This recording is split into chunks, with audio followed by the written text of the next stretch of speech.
Not everyone who enters your life comes to love you. Some come to test you, to drain you, to see how much of yourself you're willing to hand over just to feel seen. And the worst part? They don't always show up as villains.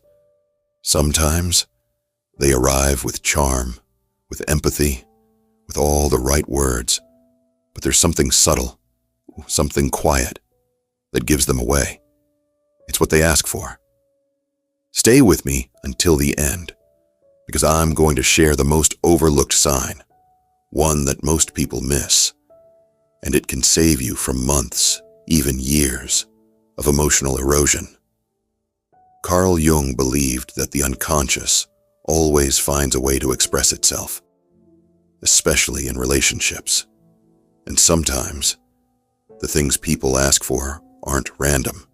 They're projections, attempts to fix, possess, or control something in you that reflects what they haven't faced in themselves. It doesn't start big. It starts small. A favor, a request, a comment that seems harmless, until you realize it chipped away at something. Your time, your boundaries, your sense of peace, and what they ask for isn't always physical. Sometimes it's invisible. They ask for access to your emotions before they've earned your trust. They ask for reassurance without offering security. They ask for your silence in moments you should have spoken. They ask you to bend, to shrink, to smile even when it's not real. And here's the trap. You want to be kind. You want to be understanding. You tell yourself, maybe they're just struggling. And that's exactly what they count on. Because people who manipulate don't always look aggressive. They often look wounded. But you are not a healer for the unwilling. You are not a fixer for someone else's avoidance. And you are not required to abandon yourself in the name of empathy. Jung taught that when we ignore our shadow, it finds its way into our relationships.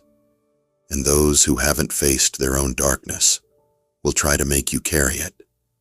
So listen closely, not just to what people say, but to what they ask of you. Requests are rarely just about what's being asked. They reveal need, entitlement, fear, and if you're not paying attention, they'll become expectations.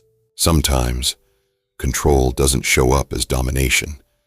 It arrives disguised as dependency, as emotional need, as the innocent-sounding request, I just need you to be there for me. But here's what they don't say out loud. They want you there always, even when it costs you your peace. Let's talk about the first red flag. People who ask you to silence your instincts. They won't say it directly. They'll frame it as, you're overreacting, or you're too sensitive. The moment you bring up something that feels off, they shift the focus. Suddenly, it's not about what was said or done. It's about how you interpreted it. Gaslighting doesn't always scream. Sometimes it sounds like concern. What they're really asking is this: can you ignore your intuition? For me, that's not love. That's control. And if you hand them that power once, they'll keep asking, until you don't even trust yourself anymore. Carl Jung once said, until you make the unconscious conscious, it will direct your life, and you will call it fate. People who haven't faced their own emotional patterns will make you the problem, so they never have to look within. The second kind of person to avoid? Those who ask for constant emotional access, but give you nothing solid in return. They want your empathy, your comfort, your attention, but when you need them, they vanish. When you're hurting, they need space. It's a one-way mirror. They see you, but you never really get to see them. And when you question it, they twist it. You're too intense. You expect too much. You make me feel guilty. But listen closely. This isn't guilt. It's projection. They feel the imbalance, but would rather blame you than take responsibility. And each time you stay, they learn a dangerous lesson, that your love is unconditional, even when their presence is not. This isn't about shutting people out. It's about recognizing the cost of letting the wrong ones in. Emotional vampires don't just drain you in chaos. The smart ones do it in silence, by slowly convincing you that your needs are too much. But let me tell you something. You are not too much. You are just trying to love in a space too small for your truth. The third kind of request that should make you pause is this. Can you prove your love by abandoning yourself? They won't say it that clearly, of course. They'll say things like, if you really cared, you'd do this for me. Why is it so hard for you to just give me what I need? You're making everything about yourself. But what they're really doing is training you to associate love with sacrifice, training you to feel guilty for having limits, training you to believe that giving in is the same as giving love. Carl Jung believed that people unconsciously seek relationships that reflect unhealed parts of themselves. So if someone hasn't healed their abandonment wound, they might try to secure you through guilt, control, or codependency. And suddenly, your boundaries become the threat. They'll call you selfish for choosing your peace. They'll call you cold for stepping away. They'll say you're too independent, when really, they're afraid of someone they can't control. But here's the truth. Real love doesn't demand you to shrink. It doesn't ask you to go against your truth just to keep someone close. And it certainly doesn't guilt trip you for having a voice. This is where so many women fall into emotional debt. They keep paying to be loved with time, energy, silence, and self-betrayal, hoping that eventually the other person will see their worth. But that's not love. That's emotional currency in a system that was never built for you to win. And by the time you realize it, you're already exhausted. You're constantly managing someone else's emotions, tiptoeing around their insecurities, apologizing for being too much, when all you ever wanted was to be fully seen. Let me remind you of something powerful. The people who are meant for your soul won't ask you to abandon it.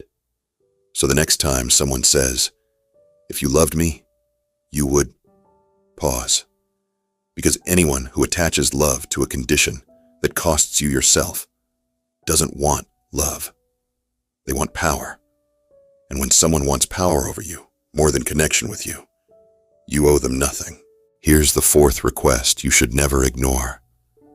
Can you make me feel whole? They won't ask it outright, but you'll feel it in the way they lean on you to feel worthy, in how they rely on your validation just to breathe through the day, in how your attention becomes their oxygen. At first, it feels flattering, needed, special. You feel like you're their safe space, the one who gets them. But with time, the weight sets in. You start shrinking to hold their pieces. You stop speaking your needs to protect their feelings. You smile when you want to cry, because if you fall apart, who will hold them? And here's what you start to realize. They don't want a partner. They want a lifeline, someone who will hold their brokenness, but never ask them to heal it. Carl Jung taught that the process of individuation, becoming whole, is each person's responsibility. But those who avoid that journey often search for someone else to carry their incompleteness. They'll say they love you, but what they really love is what you give them: stability, comfort, emotional safety, and they'll keep taking, not because they're evil, but because they don't know who they are without your light. But here's the danger. The more you pour into someone who refuses to grow, the more empty you become. Until one day, you realize you're not in love. You are in survival. And love shouldn't feel like drowning in someone else's wounds. So what do you do when you finally see it? Some women silence that knowing. They stay, they hope, they give more. But others, they choose something different. They choose silence over chaos, distance over damage, truth over illusion. And in doing so, they create space for something rare, a love that doesn't ask them to disappear. Maybe that kind of shift doesn't happen overnight. Maybe it starts with something small, like listening a little closer to your body when it tenses up, trusting your gut when the words sound sweet, but your soul feels heavy. Or maybe it begins with this moment, the quiet voice inside that's finally being heard. And if what you're hearing now is echoing something you felt for a long time, you're probably in the right place. Some videos aren't made to entertain. They're made to wake you up. The fifth request, and often the hardest to spot, sounds like this. Can you keep this between us? It sounds innocent, harmless even, a shared moment, a bond. But over time, you notice a pattern. Secrecy becomes a condition for connection. They don't want you to speak up. They don't want you to question. They don't want you to tell your friends, your therapist, or anyone who might help you see clearly. Why?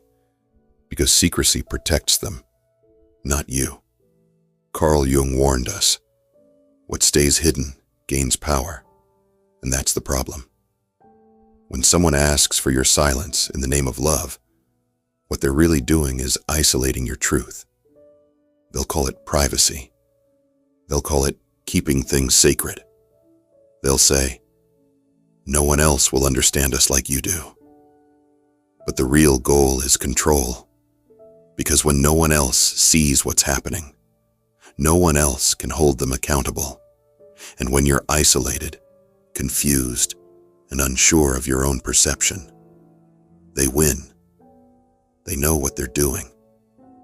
Maybe not consciously, but somewhere in their pattern, they've learned that silence is power.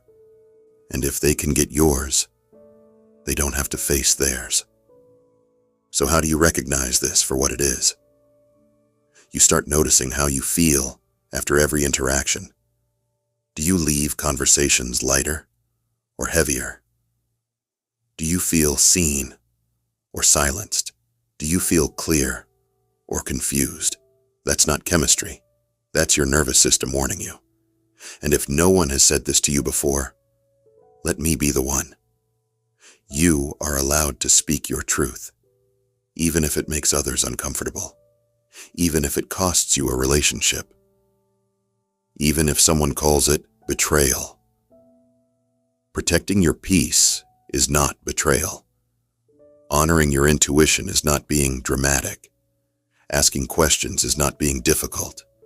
And silence should never be the price you pay to be loved. There is a difference between privacy and secrecy. Privacy is mutual, protective, safe. Secrecy is one-sided, controlling, and rooted in fear. You deserve connection that doesn't require you to disconnect from yourself. So if you've ever felt like your voice was too loud, your feelings too complex, or your clarity too inconvenient, maybe you weren't the problem. Maybe you were just surrounded by people who only loved you when you were quiet. Sometimes the damage isn't done through what they take, but through what they teach you to accept. Over time, the requests blur into expectations. What began as, "Can you help me with this?" becomes, "Why didn't you already do it?" What sounded like, "Can you understand me?" turns into, "You're supposed to know what I need." And slowly, you stop asking, "Is this fair?" and start asking, "How can I avoid another fight?" That shift is where the self-abandonment begins, not in a loud, dramatic exit, but in the quiet dismissal of your own needs. You tell yourself it's not worth the argument. You make excuses for their behavior. You redefine love to include pain, because if you didn't, it wouldn't make sense anymore.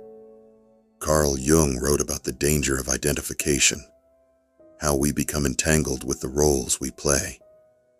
And when you spend too long being the one who absorbs, explains, softens, sacrifices, you forget who you were before all of that. You become the caretaker, the forgiver, the fixer, and eventually, the ghost. Not because you disappeared, but because no one saw you anymore. And maybe, deep down, you started thinking, maybe they're right. Maybe you are too emotional.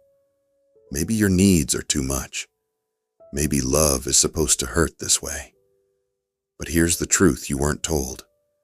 Real love doesn't erase you. It doesn't shrink you. It doesn't require you to suppress your voice just to keep the peace.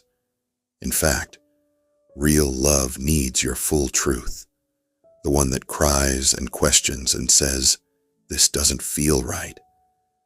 The most dangerous kind of manipulation is the kind that makes you doubt yourself, not through force, but through subtle shifts in how you see your own worth.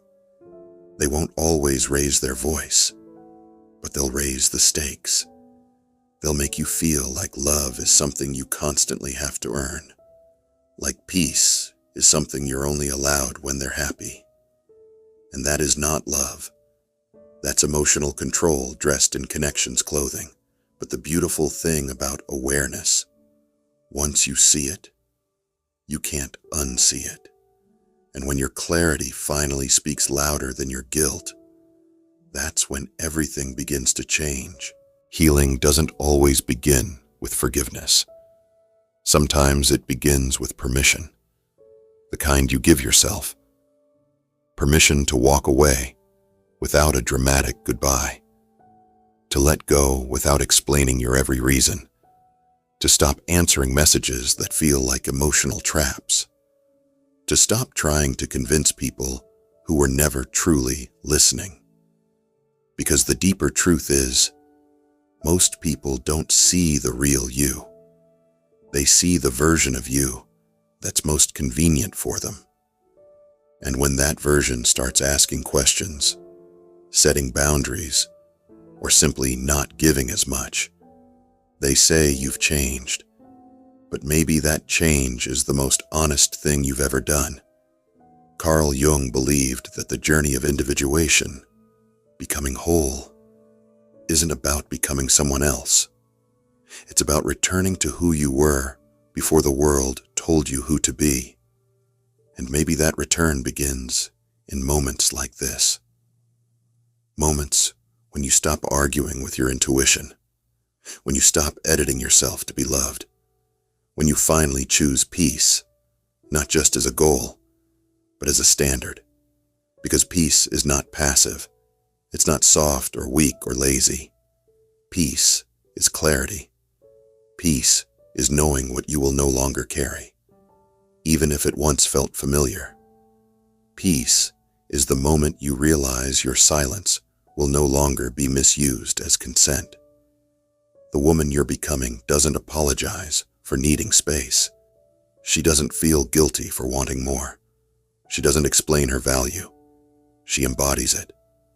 She doesn't chase clarity from others. She becomes the clarity. And here's what they'll never tell you. The moment you reclaim your voice, your time, your boundaries, you become inconvenient, not because you're wrong, but because you can no longer be controlled. So let them call you too much, too aware, too distant, too strong. That's fine, because the right ones won't be afraid of your strength. They'll rise to meet it. And the ones who can't, they'll fall away, quietly, just like they came. And for the first time, you won't run after them, not out of bitterness, but because now you understand. Some exits are actually entries into your real self. And here it is, the insight I promised at the very beginning. The people you need to avoid aren't always the loud ones. They're not always dramatic or aggressive. Often, they're the ones who slowly, quietly ask you to give away your power, one small request at a time. They ask for your silence, your softness, your self-betrayal, packaged as love. And by the time you realize what's happening, you're already questioning your worth, your sanity, your right to say no. But here's what no one teaches you. Real love never asks you to abandon your inner knowing. It doesn't demand your light to be dimmed. It doesn't survive on your silence. People who love you right won't need you to be less. They won't ask for your strength in exchange for their comfort. They'll meet you where you are and rise with you, not feed off you. So if you've been in relationships where love felt like pressure or guilt or a constant negotiation of your truth, this is your moment. Your moment to say, I will no longer pay for connection with pieces of myself, because what you allow teaches people how to treat you. And maybe that's the shift, not cutting people off in anger, but letting them fall away in truth. Not because you're cruel, but because you're finally clear. So now, I want to ask you something. What's one boundary you had to set that changed everything for you? Leave it in the comments. Your story might just be the mirror someone else needs today. And if this message spoke to you, there's a whole world waiting inside the playlist on your screen, where we go deeper into emotional boundaries, feminine clarity, and the kind of peace that doesn't apologize. Sometimes, healing doesn't begin with action. It begins with awareness, and you're already there.